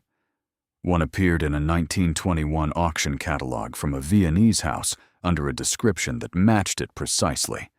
The other was referenced in correspondence from the 1930s that was among the documents in the trunk, and that Patricia Haywood was in the process of having examined by a specialist in historical provenance research.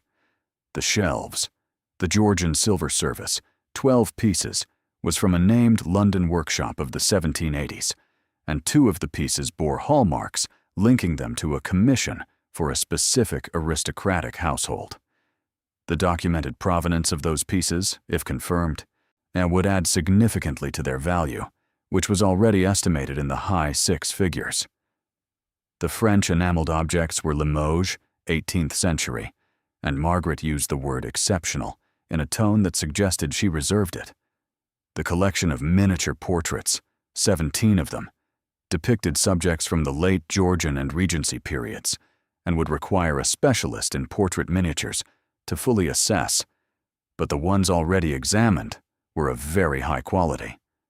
The trunk. The documents in the trunk were the piece that had generated the most immediate interest among Margaret's colleagues.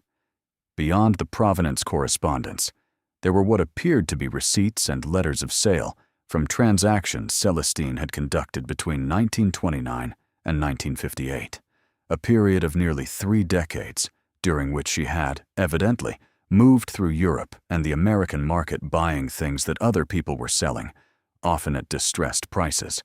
Often in circumstances that the historical record suggested were the consequence of war and upheaval and the forced dispersal of families and their accumulated generations of objects. There was nothing illegal in what Celestine had done, Patricia Haywood said carefully. She had purchased things that were being sold. But the provenance questions required careful handling, and because some of the pieces might have changed hands in circumstances that modern standards of due diligence would examine closely. We need to be transparent about this, Patricia said. Full provenance disclosure is both the ethical position and the legally sound one. If any piece has a complicated history, we address it directly rather than hoping it stays buried. It is almost certainly better for the estate's integrity in the long run. Nora agreed without hesitation, because it had not occurred to her to do otherwise, and because she thought Celestine would have agreed for the same reason.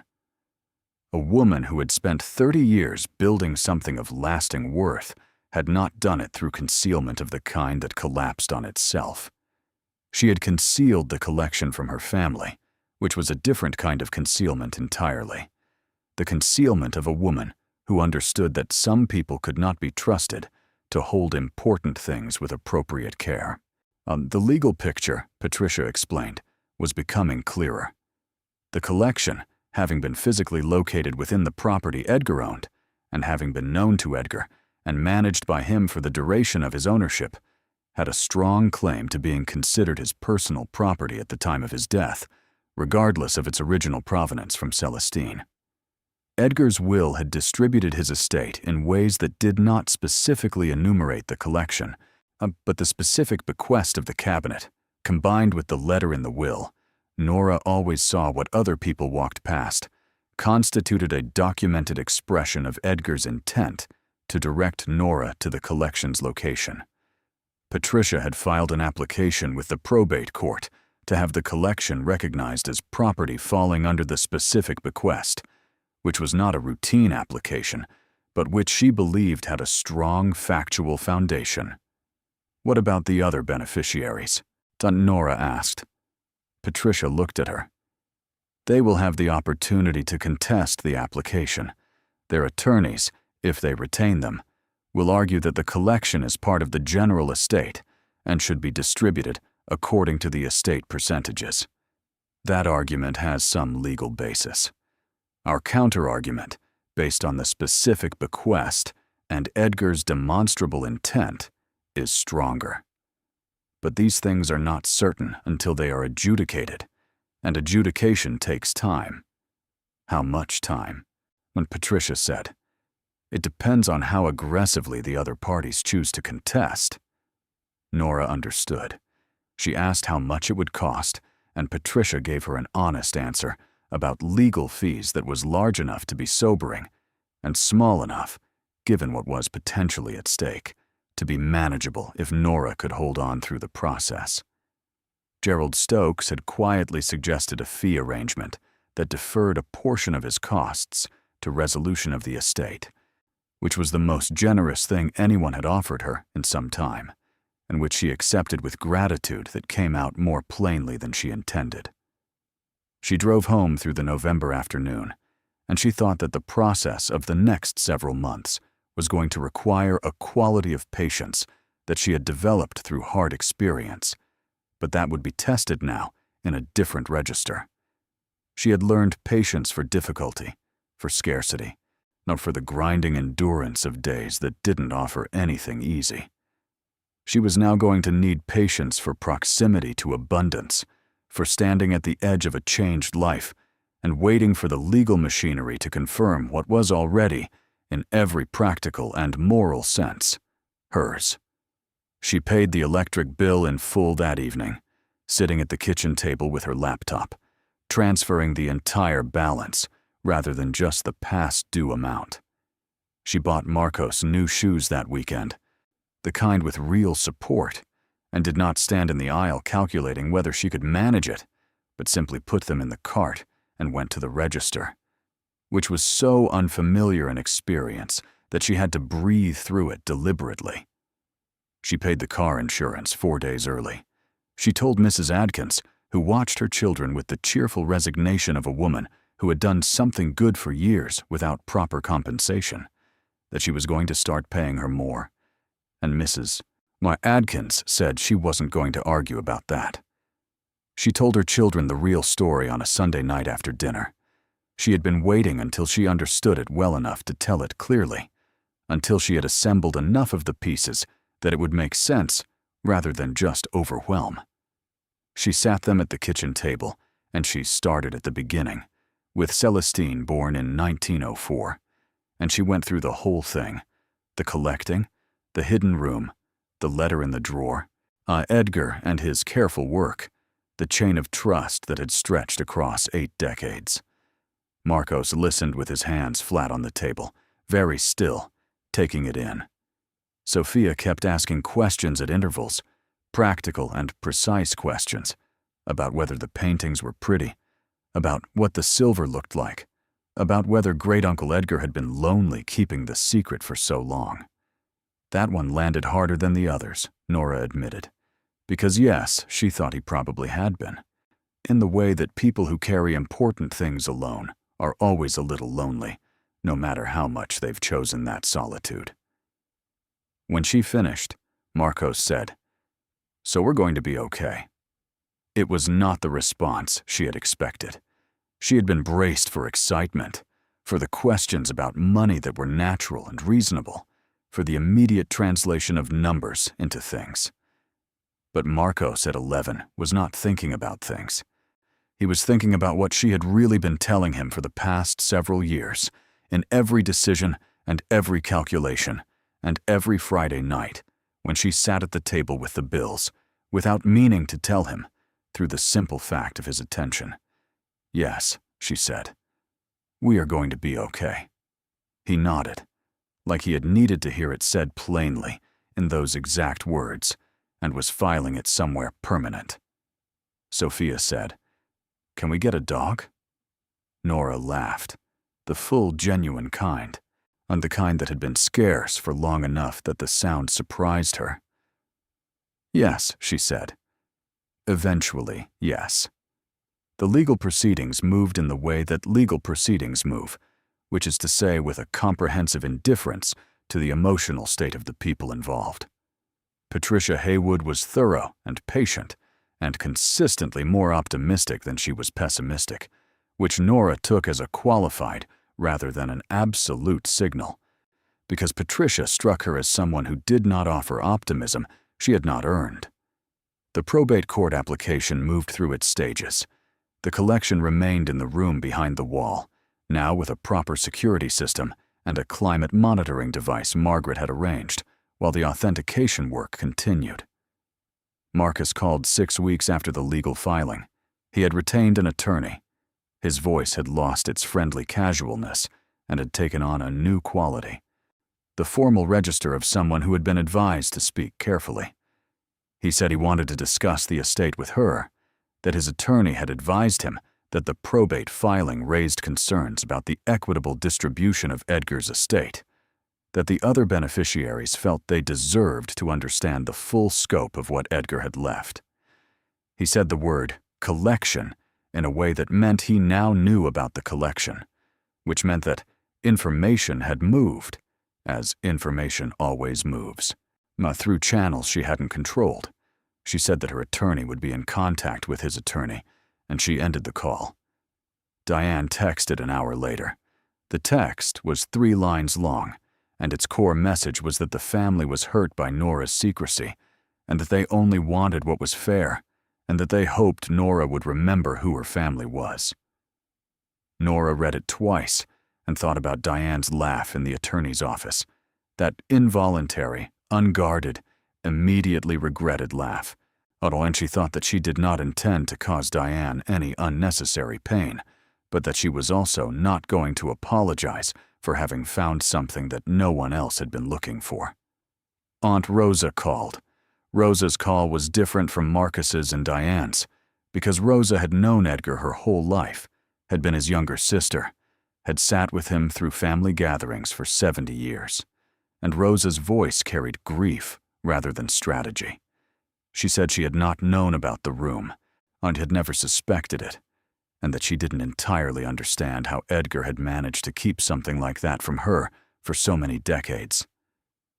She said, "I think I always knew there was more to Edgar than any of us gave him credit for, and I think I should have paid more attention." And she was quiet for a moment on the line. Nora said, "I think Edgar was okay with not being fully understood by most people. I think he made peace with that a long time ago," Rosa said. "But not with you." "No," Nora said softly. "Not with me." Rosa said, "I don't intend to contest the filing. I want you to know that. Whatever the lawyers decide, whatever Marcus decides, I'm not going to be part of a fight over Edgar's things when Edgar clearly wanted you to have them." She paused. "He used to ask about you, in the last few years. He'd ask your father, and then, after your father died, he'd ask me, 'How is Nora doing? Is she okay? Does she have what she needs?' I always said you were fine." Rosa's voice caught. "I should have paid more attention to why he was asking.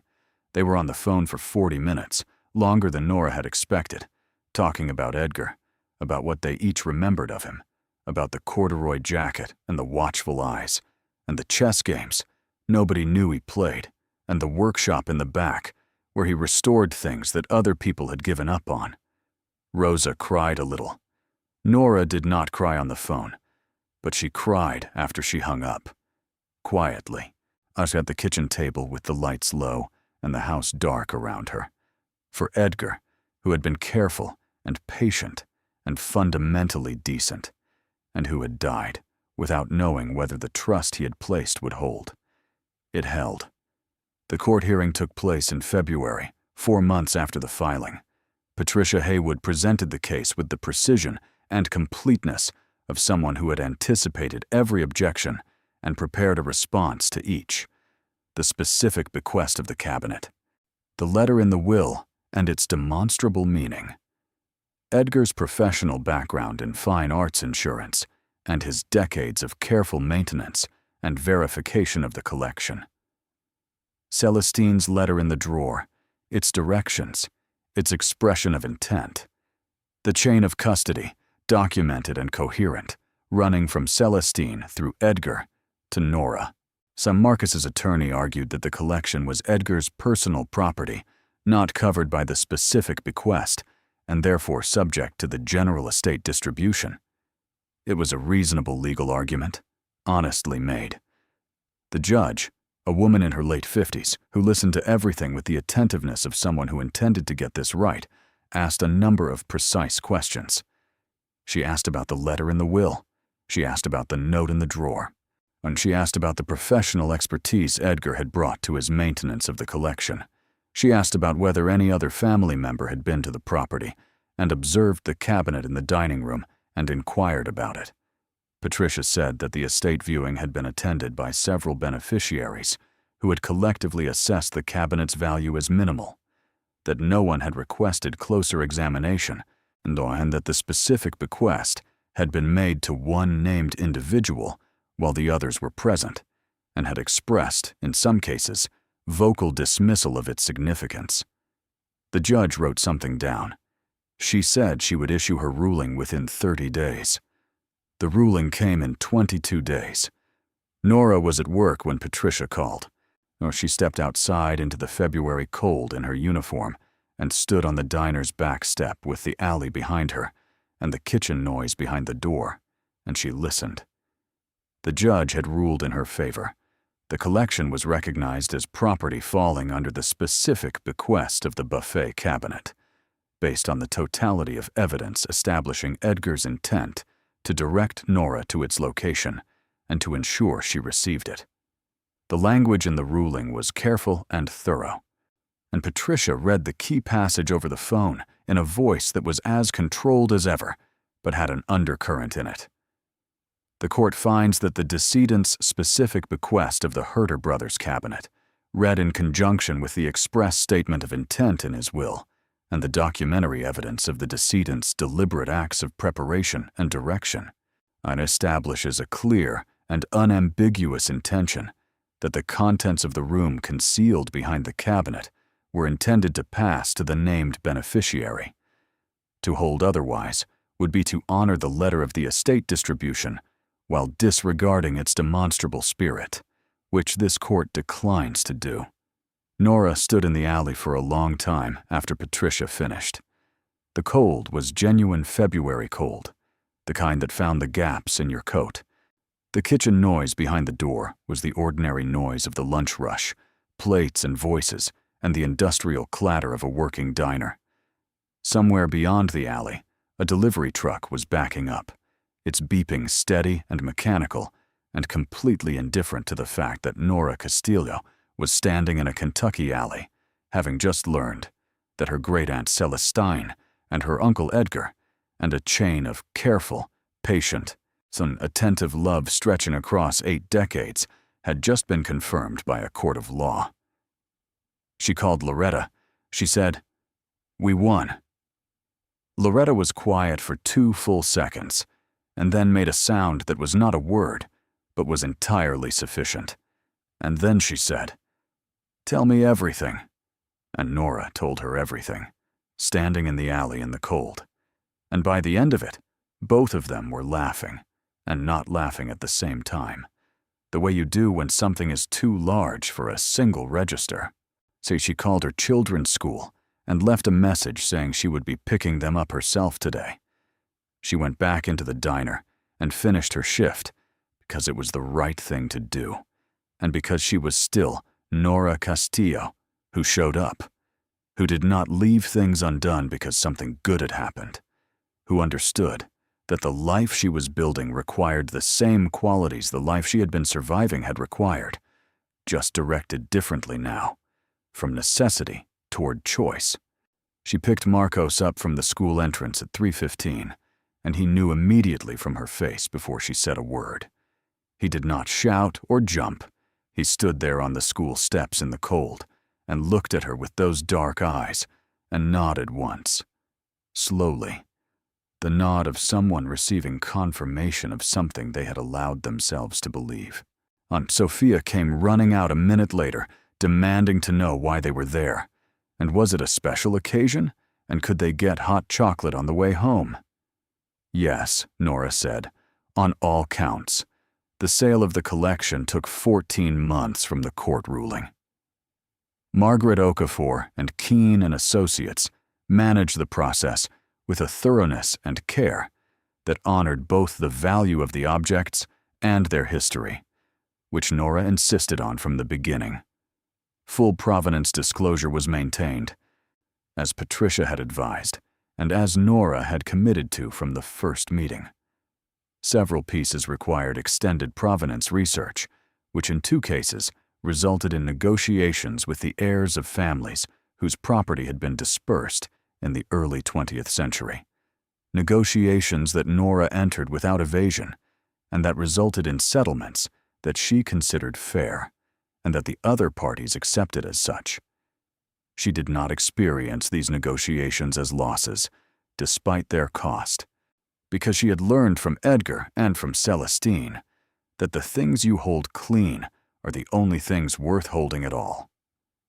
The two significant discovery pieces, the works that had not been in public circulation for decades, were consigned to a major London auction house and generated the kind of attention that Margaret had predicted they would. So which was to say a great deal of attention from institutions and private collectors, and the sort of press coverage that uses words like extraordinary and historic and unexpected. The Italian devotional panel, the Sienese work that had carried a preliminary estimate of 40 to 60 million, sold for $81 million after a bidding process that Nora watched on a live stream from her kitchen in Harlan with Loretta and Marcos. And when the hammer came down, she had to press both hands flat on the table and breathe. Marcos said a word he was not supposed to say, and then looked at her apologetically, and she waved it off because it was the only appropriate response. The final realized total, after all fees and the provenance settlements, and the taxes and every deduction that the process required, was $298 million. Not the preliminary estimates floor, higher than the floor, and she had told no one a specific number because the number had not been specific until it was. And when Patricia Haywood called her with the final figure, the confirmed, settled, transferred to your account figure, Nora was standing in the kitchen of the new house she had bought in March, a house with a furnace that worked and a roof that did not require faith and a yard large enough for a dog. And she sat down on the kitchen floor in almost the same way she had sat down in Edgar's dining room when her legs had made decisions without her. Only this time, she stayed there for a good 10 minutes, just breathing, just letting it be real. She established the Castillo Family Foundation in the spring, following the first major sales. It was not something she had planned from the beginning, not something that arrived as a sudden inspiration, but something that assembled itself gradually from everything she had learned in the preceding months about the nature of what Celestine and Edgar had built and what they had been building it toward. Celestine had not assembled a collection merely to accumulate. She had assembled it with intelligence and care and a profound understanding of enduring value, and she had concealed it not to hoard it, but to protect it until it could be properly received. Edgar had not maintained it to keep it from the world. He had maintained it to ensure it arrived intact. What they had been building, across 80 years and through 2 lifetimes of patient, quiet work, was resources. Resources waiting for the person who would use them the right way. The Foundation's first grant paid off the mortgages of 11 families in Harlan County who had fallen behind during the economic contractions of the past several years. The second funded a scholarship program at the regional college that Nora named the Edgar Castillo Scholarship for first-generation college students, studying any field Edgar himself would have found interesting, which was to say, history, art, craftsmanship, the things that endure. The third established a fund for Mrs. Adkins's retirement, which was overdue by any standard, and which Mrs.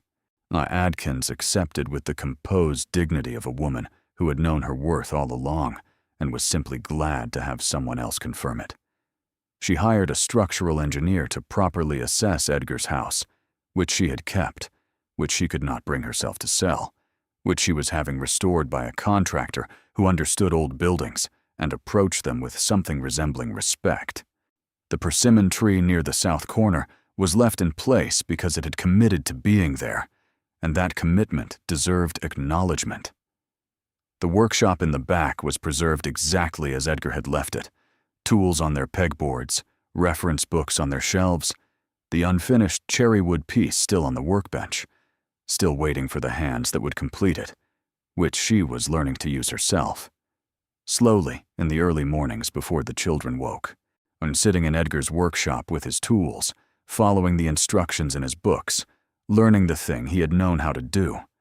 The buffet cabinet she kept. This had never been in question. Margaret Okafor had suggested gently, once, that a museum might be interested in the Herter Brothers piece, that it would be conserved and displayed and appreciated by many people. And Nora had said, "Thank you," and no, and Margaret had nodded as if she had expected that answer and been glad to receive it. The cabinet stood now in the dining room of the new house, moved there by professionals who had treated it with the care it merited, its oak still warm and dark, its brass hardware still tarnished and whole, the glass in the upper shelves still wavy with the irregular beauty of old glass. The photograph of young Nora was framed on the wall above the writing desk, the girl examining something in her hands with focused attention, and below it, in a frame of its own, was a copy of the letter from Celestine, because some things deserved to be read again and again, because some things said what needed to be said in a way nothing else could replace. Loretta came over for dinner regularly. Mrs. Adkins came over for dinner regularly. Gerald Stokes came once to see the cabinet in its new home and stood in front of it for a long moment and said only, "That's right. That's where that belongs," which was the most satisfying thing anyone said to Nora in the entire period of the sale and the legal proceedings and the settlement and the foundation and all of it. It is the small, precise confirmations that matter most when you have been waiting a long time. Marcus called. Not his attorney, not a legal intermediary. Marcus himself on a Thursday evening, and when Nora answered, she could hear in the quality of his silence before he spoke that this was a different kind of call than the others had been. He said, "I owe you an apology." He said it plainly, which she appreciated, without the elaborate scaffolding of justification that people often build around apologies to soften the architecture of admission. He said, "At the will reading, I was dismissive and unkind, and I'm sorry for that." He said, "I've been thinking about Edgar, and about the fact that he knew us all our whole lives, and he left the thing that mattered most to you specifically, and I've been trying to understand what that says about how he saw you versus how he saw the rest of us, and I think I know what it says, and I'm not proud of it." Nora sat with that for a moment.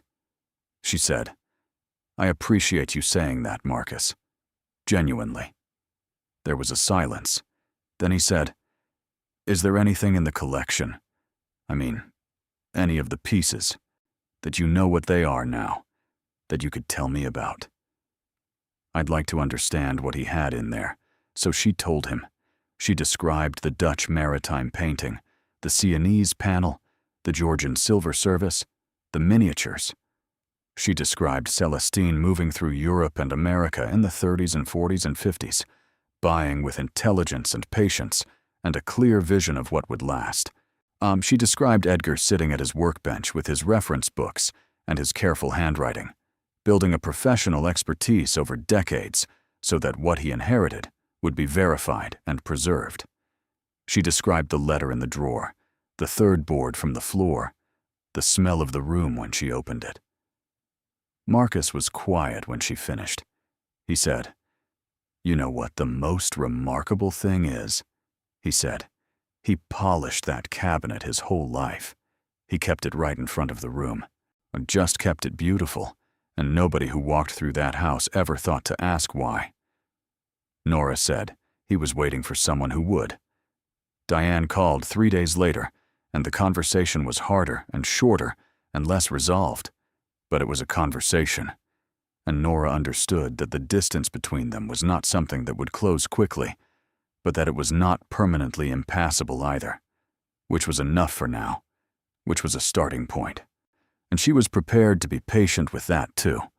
Rosa called sometimes on Sunday evenings, and they talked about Edgar, and about Celestine, and about the family in the way that families can talk when the crisis has passed, and what remains is the quieter work of understanding what you were to each other and what you might still become. Sofia got the dog in October of the following year, on a medium-sized dog of genuinely unclear ancestry that arrived from the shelter with enormous eyes and an immediate conviction that she belonged in every room of the house simultaneously, which turned out to be an accurate conviction. Sofia named her Celestine because when Nora had told the story of the collection to her children, Sofia had asked the most questions about Celestine, and about the woman who had understood things, and built things, and hidden them so carefully for the right person to find. The name was said around the house daily, called down hallways, and into the backyard, written on the food bowl in marker. And each time Nora heard it, she felt something that was not quite grief and not quite gratitude, and was in fact the combination of both that comes when you realize a person you never knew has shaped your life more profoundly than most people you have. There was a morning in early spring, nearly 2 years after the letter from the attorney had arrived in her mailbox, between the past-due electric bill and the grocery coupon, when Nora drove out to Edgar's house before the contractor arrived. The restoration was mostly complete by then, the house sound and clean and honest in the way that old things become when you attend to them seriously, rather than covering over their age with new surfaces. She let herself in and walked through the rooms slowly, the way she had on her first visit, except that now she knew the rooms, knew the smell of them, knew the particular quality of light in the library in the morning, and the specific creak of the third stair, and the sound the kitchen door made when the wind came from the north. She went to the dining room. She stood in front of the space where the cabinet had been, the paler rectangle on the wall where the paint had not faded behind it, the ghost of it still visible. She stood there for a long time, thinking about all the people who had stood in this room over the decades, the relatives who had visited and passed through, the estate assessors and auction house representatives, and various family members who had walked through the viewing and made their quick assessments, none of them pausing at the cabinet for longer than a glance, none of them thinking to ask why an old man kept a piece of furniture that clean. She thought about what Loretta had said at the beginning, that Diane had never in her life known what she was looking at. She thought this was not entirely fair, because Diane had not been equipped to look, had not been shaped by the particular quality of attention that Edgar had apparently recognized in young Nora, and that Nora herself had not understood she possessed until a dead man pointed to it in a will. Or she thought that the capacity to see what other people walked past was not a special gift, so much as it was a habit of attention, something practiced, something developed in a person by the discipline of noticing, of stopping, of refusing the short circuit of quick assessment that most people applied to most things most of the time, because there were too many things and not enough time, and the things that turned out to matter were usually indistinguishable from the things that didn't until you stopped and looked closely. She thought about Celestine stopping and looking closely in auction houses and estate sales and the disrupted markets of mid-century Europe, on seeing what the sellers needed to unload and understanding what the buyers were not yet seeing and building something patient and lasting from that gap between what was apparent and what was real. She thought about Edgar doing the same thing in his quiet way, in his work and in his life. The fine arts insurance professional who came home every evening to a house full of secrets he had inherited and was keeping until the right person arrived to receive them. She thought about herself at 9 years old in a photograph, bent over something in her hands with focused attention. And she thought that Edgar had recognized something then that she was still learning to trust, the quality in herself that made her crouch and press a screwdriver into a seam when everyone else had walked past, that made her sit on the floor of a hidden room and understand that she was holding the weight of something real. She stood in the empty dining room of Edgar's house in the early spring morning, and she thought, "I see you, Edgar. I see what you were doing here your whole life, and I see why you waited, and I'm sorry it took this long, and thank you for the patience of it, for the enormous, quiet patience that it required, and I will try to be worthy of what you left." The contractor arrived at 8:30 with his crew, and the work of the day began, the sounds of restoration filling the house, the ordinary and necessary sounds of people taking care of something old and making it sound again. And Nora stood in the morning light in the dining room for another moment, just one more, before she turned toward the kitchen and the coffee she had brought in a thermos and the list of foundation business, and the phone calls to return, and the full particular morning of her life now, the one she had not imagined but was learning every day to inhabit. She always saw what other people walked past. That was what Edgar had known, had seen in a photograph, had trusted across decades and distance and the long silence between them. And she understood now that it was not a singular talent, not some exceptional quality that distinguished her from ordinary people. It was a practice. It was the choice, made daily, to stop and look, to crouch and press, to open the drawer, to read the letter, to go back with better tools, to believe, against the pressure of every voice that had ever told her something was worthless before examining it, that the thing in front of you might be worth more than the first look suggests, that the cabinet everyone dismisses might be the door to everything, that the quiet man in the back of the church might have been watching you your whole life, that some gifts come without announcement, arrive in envelopes between the past-due bills, and ask only that you see them. Thank you so much for watching until the end. If you loved this story, check out the other videos on your screen now. I think you'll really enjoy them. And don't forget to subscribe if you haven't already. See you in the next story.